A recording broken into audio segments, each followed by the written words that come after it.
We just put our first layer of resin. This is on the bottom of the core. So we're not worried too much about, like we didn't add any graphite to make it black. I'm not super worried about the cosmetics on the bottom. I want to keep it reasonably lightweight, although this kind of core does soak up a lot of material. So, but this is a resin to stick the carbon fiber onto? Yeah, this layer isn't even, it'll be gone by the time the carbon gets on. This layer more specifically is just going to seal the core and stop it from soaking in all the resin from the next layer, and it'll add a little bit of rigidity as well. We want to add a little bit of graphite just to do this on the outside edge. Yep. A little bit of graphite on this one, just on the tip. So whatever runs down onto the edge here, if there's any break or chip that happens down the road, at least it'll be black and behind, and makes it a lot easier to repair. Here I was talking about yesterday, where I messed up, and I had to glue this piece back in here. We took a 2-part epoxy putty, so it's like sand from 2 different barrels, mix it up, smeared that in here, and that totally locked the two together. And then I also built a little bit of a ridge here because I had a divot where I had messed up on the cut. So filled that in, sanded it very carefully, and then yeah, I put the graphite over, and you can barely even tell where it was now. So that'll be good.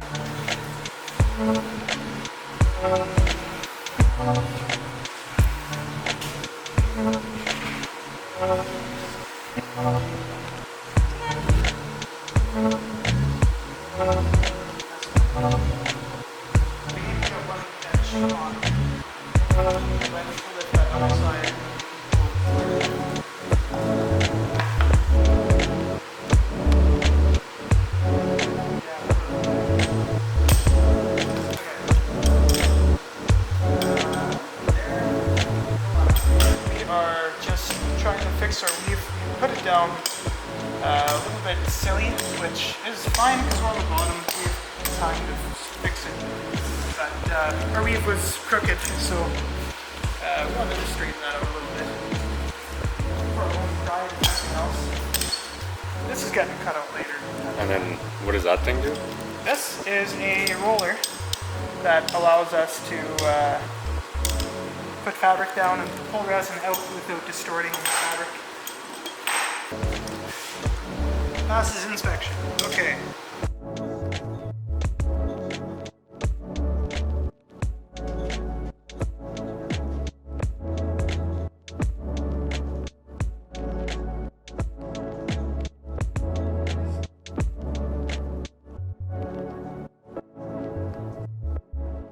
What'd you do? We finished up the resin, and then now we're putting some poly over it, so that we have a nice clean surface. We can flip it over and not have to worry about that. And also gives you the ability to gauge very well how much resin you actually have in the part. It's very satisfying right now.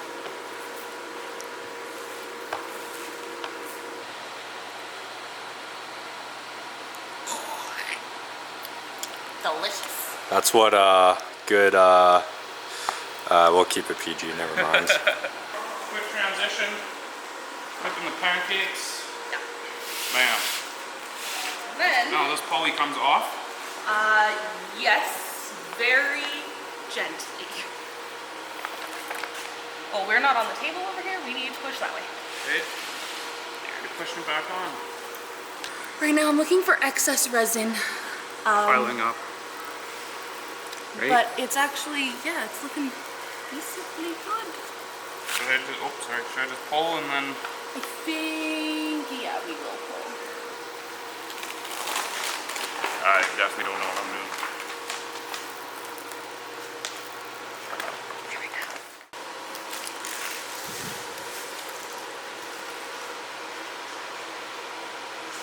Good evap filter there. What's on the list so far?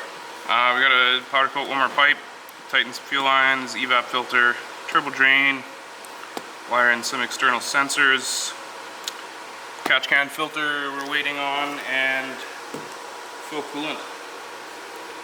And someone wrote here start car. That's obviously not my writing, so. Oh yeah, that might be me.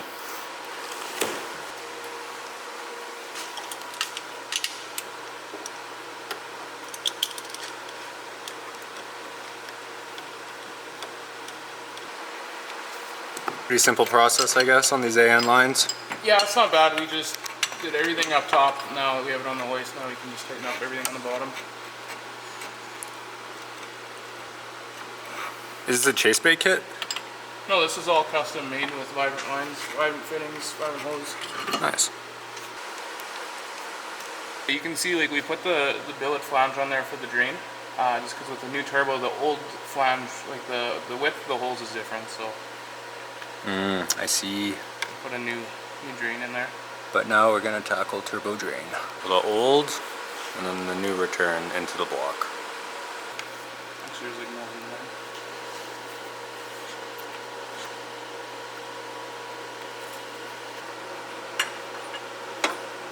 So I wanted to use a 45-degree fitting and a straight, but we're actually gonna use a 30-degree and a 60-degree. And it'll just be like literally a 2-inch piece of hose in there. So the turbo drain is all completed. Bam.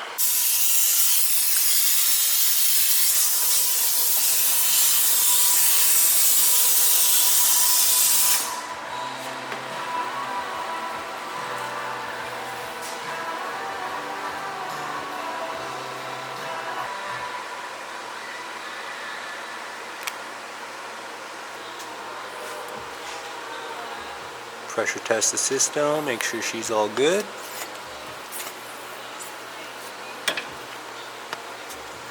If you don't see another clip, then that means she's all good. We are wiring up the IAT sensor. Intake air temp. We're gonna We got the feed it nicely map under. sensor here as well. The map needs to get made, or at least the sensor wire, and then get it nice and tucked and hidden to the best of our abilities. Yeah, so far it's just fitting it up, and then we'll take it all back out, re-illumine, make it look pretty. So link ECU, expansion harness, and then where do these guys go into for people who don't know? These we're gonna run into our sensors, like your IAT, the map, and our wideband. Nice. Nice, drop the harness. Now how's this damn thing bolt in there, boy? So it's gonna bolt in and then go all the way up there to where the AFR is, and lead out to the engine bay and go to the sensors. So we got the computer bolted in, we got our USB hookup for our actual laptop for when we're tuning, data logging, stuff like that, then we can connect through there. That's a quick disconnect as well. So whenever you're ready to take it out, it just pops out. And then the line fed behind here. OEM look. I have it just sitting here for when Tegan needs to finish up, but comes out from the ground. And I'll plug into, where is it? I'll get this guy wired up and put away properly. So now I just made the harness for the map sensor. I'm just looming it up here. And then I'll plug in there, go back to the ECU, or the expansion harness, and then this thing will shortly be ready to start.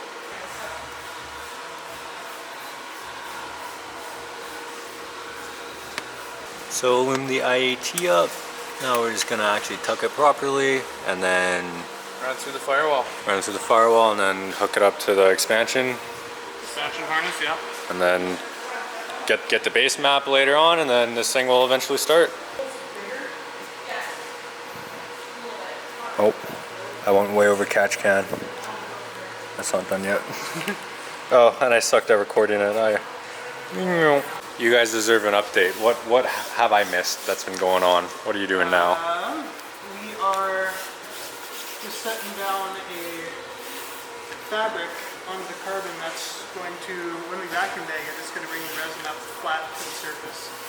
So it's going to give us a bit of a, it gives you a bit of a chance to have like a dry carbon kind of consolidation. Still have to put all the other layers on top that we normally would. That's a crappy explanation, I'm sorry. What's left though for this? We gotta put just these layers of fabric on, and then that and cotton, and vacuum bag it. So Jeremy, explain what's going on now. Okay, we are trying to do everything quick fast here because we used a fast resin, and it is already curing away. So they're setting up the vacuum bag, and then we're gonna vacuum bag Jeremy's splitter. yeah, so we're gonna pull the tape back here.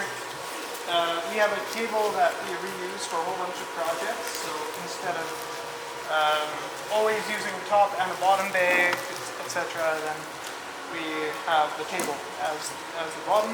It's flat, it's been body worked, so that works well. Now we're gonna tape the whole thing off, add in our little adapter here. I'll quickly get past Jen here, she'll be waiting for me if I don't move.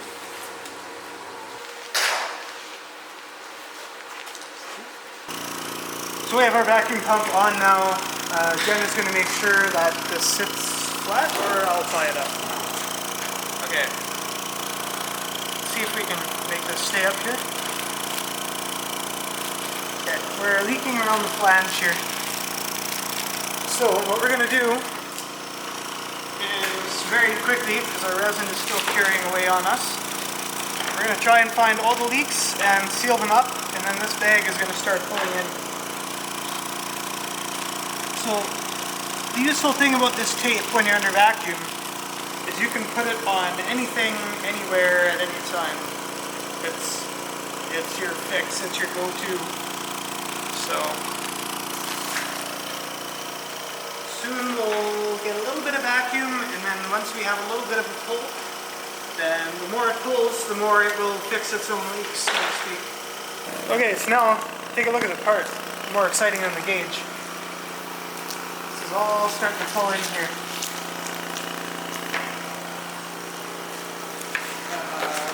We are going to release. What?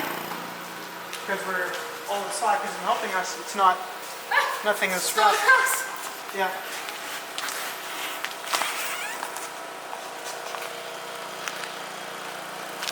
There's a leak here somewhere.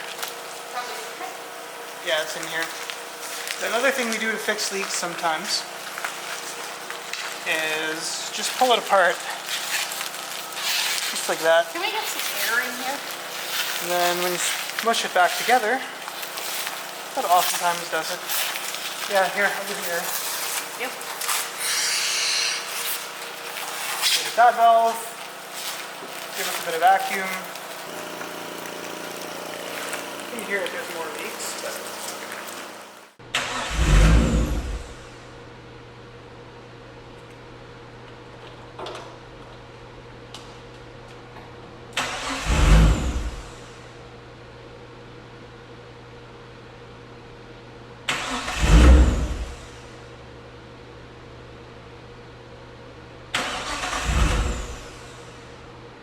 All right, so we diagnosed a bit of a fuel issue here. Actually very simple. The gas gauge wasn't reading quite empty, but obviously the fuel tank was empty, so we were adjusting fuel pressure. That wasn't making a difference. Add fuel to the map, nothing. So now we got fuel in there, and now we're ready to start.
stain.